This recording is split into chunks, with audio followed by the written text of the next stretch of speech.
Sadhguru Nath Maharaj Ki Jai, and welcome to Jagadambi Reads the Holy Books of India, Mahabharata99. As you may remember, Arjuna spent the night with Ulupi and then continued on his journey. Chapter 41, Subhadra's Gardens.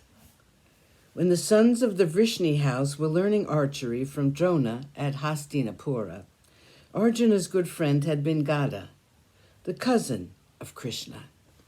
Gada had told Arjuna about his cousin, Subhadra. She was the sister of Sharana. Arjuna had heard so much about her beauty that he'd fallen in love with her without having even seen her. He now remembered her. Arjuna considered ways and means of seeing her without being seen. He did not want to be recognized by anyone. He knew that Subhadra was in Dwarka. Arjuna went to Prabhasa Tirtha, a place very near Dwarka.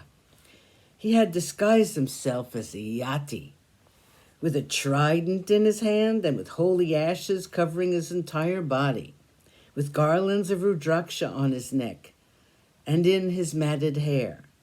Arjuna walked about the streets of Prabhasa. During the night, he sat under the shade of a spreading banyan tree and gave the appearance of being in deep thought and meditation.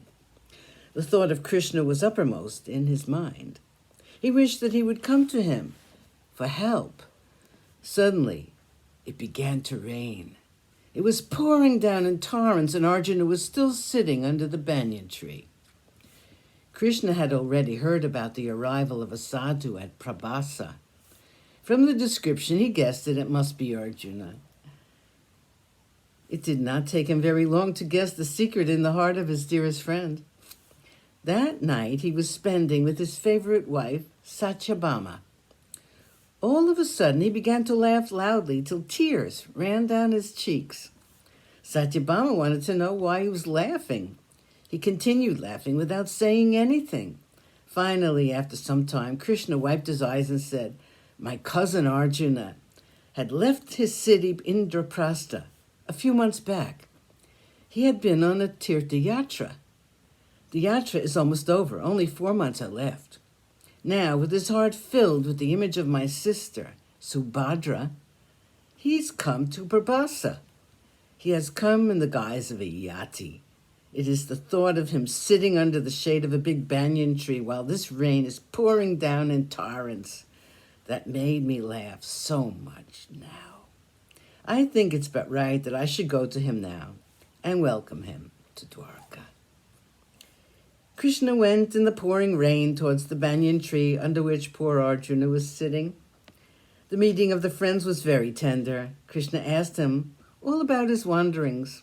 Arjuna related everything to him.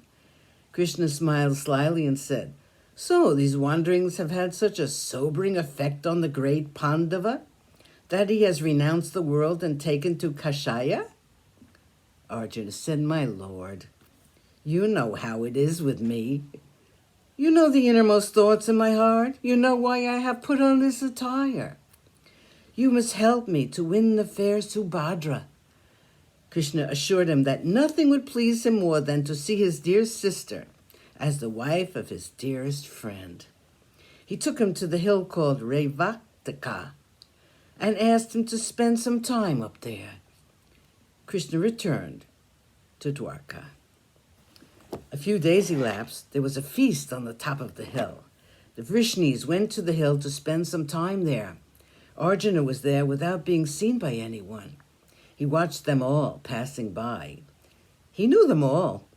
Suddenly his eyes were arrested by the beauty of a woman who passed by. She was surrounded by several maids.